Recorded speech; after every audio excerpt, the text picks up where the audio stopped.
Slush, ice, and snow cover bike lanes on the Danforth, creating sloppy and sometimes dangerous conditions for cyclists. And there is a renewed push for safer winter bike lanes this year. A motion has passed at City Hall that could soon require the Transportation Division to clear these bike lanes to bare pavement every time.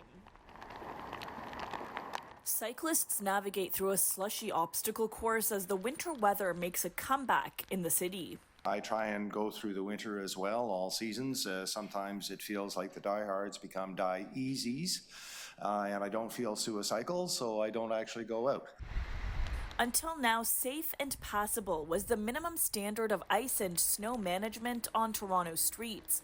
But winter cyclists say it hasn't been safe for everyone. There's a different standard for what safe and passable means when you're in a car versus when you're on a bike. In her motion at the Infrastructure and Environment Committee, Councillor Diane Sachs argued layers of snow and slush that are passable for cars quickly become icy and unsafe for bicycles. We should now see the city actually clearing those to bare pavement as much as possible, and that will make it safer for many more people to ride. The cycle track was full of slush, ice, and snow. I was really surprised that the state of the track was this bad, especially since the road next to it was well cleared. Cyclists have been documenting the unsafe conditions for years, and advocates argue improved bike lane maintenance is necessary for Vision Zero, the city's strategy to eliminate all traffic deaths and severe injuries. Vision Zero is a priority we want to be funded.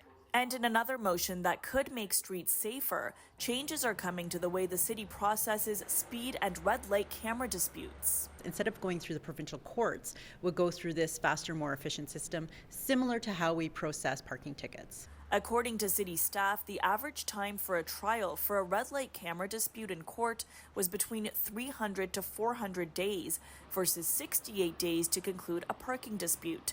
Speeding up the dispute process should allow the city to move forward with its plan to double the number of speed cameras over the next 2 years. We do know that the speed camera system is working. We see that through the data that's been issued by the Hospital for Sick Kids, that people do slow down when those cameras are out there. So when can cyclists expect to see this as a thing of the past? Well, Councillor Diane Sachs tells us the motion will go to City Council in February, but she's already been working with the Transportation Division for months, and they're looking at what changes they can make this winter. For City News, I'm Tina Yazdani.